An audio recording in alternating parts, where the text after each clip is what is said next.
Hello મિત્રો, કેમ છો? મારા ઓમ નમો નારાયણ, જય હિન્દ મિત્રો.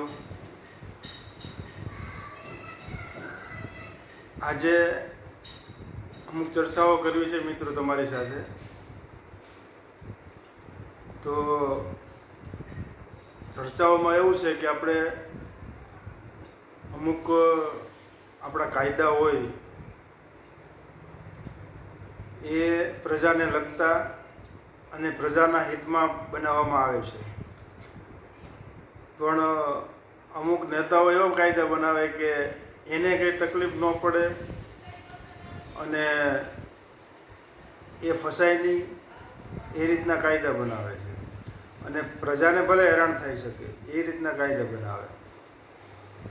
પણ કાયદા એવા હોવા જોઈએ કે પ્રજાને સારી સગવડ મળે અને સારી રીતે બધી રીતે અનુકૂળ પડે એ રીતના કાયદા હોય.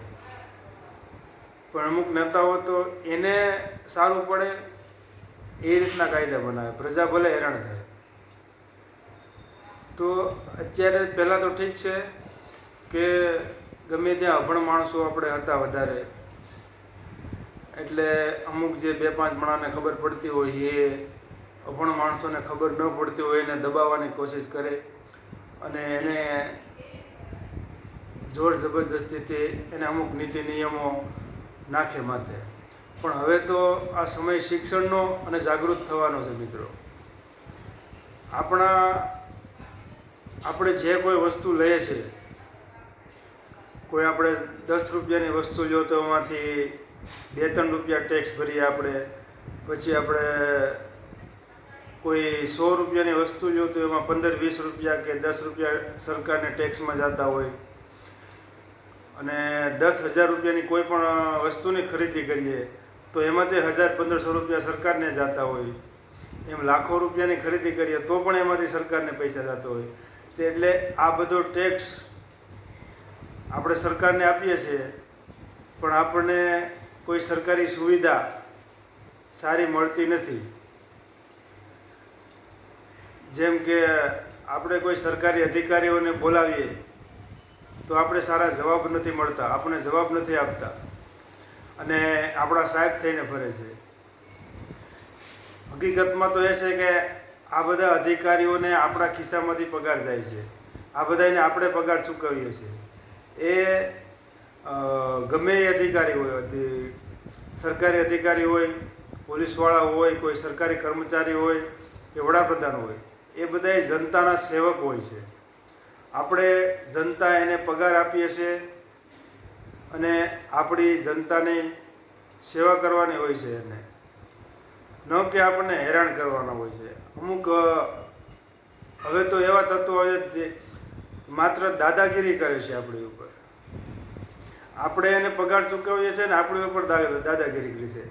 આપણો પગાર ખાય છે સરકારી અધિકારીઓ અને આપણી ઉપર દાદાગીરી કરે છે. આપણને સામાન્ય માણસને મિત્રો એવું થતું હોય છે કે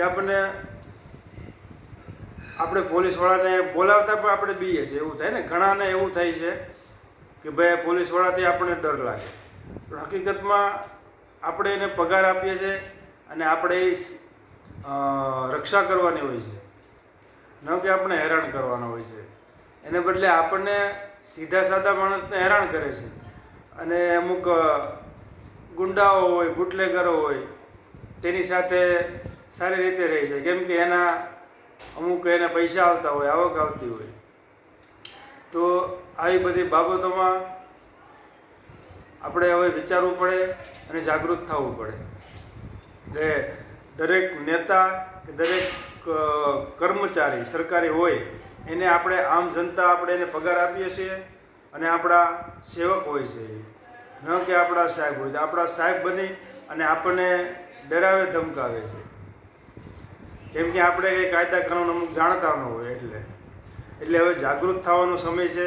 હવે ભણવા ગણવાનો સમય આવી ગયો છે. ભણાન ગણેલ માણસો હોય છે અને અમુક એવી તાનાશાહી આપણી ઉપર થતી હોય તો આપણા નાગરિકને બોલવાનો હક છે મિત્રો. માટે આટલું જ આપણે કહેવું છે. જો કે આવા ઘણા મારા વિડીયો આવ્યા છે આવા તાનાશાહી ઉપર, કે આપણે સરકારી કર્મચારી અને કોઈ પણ માણસ આપણે સારા જવાબો નથી આપતા. તો એના માટે આપણે બોલવું જોઈએ ગમે ત્યાં અને આપણો હક માગવો જોઈએ. બસ મિત્રો, જય હિન્દ, ઓમ નમો નારાયણ. મળશું બીજા વિડીયોમાં. કેમ છો?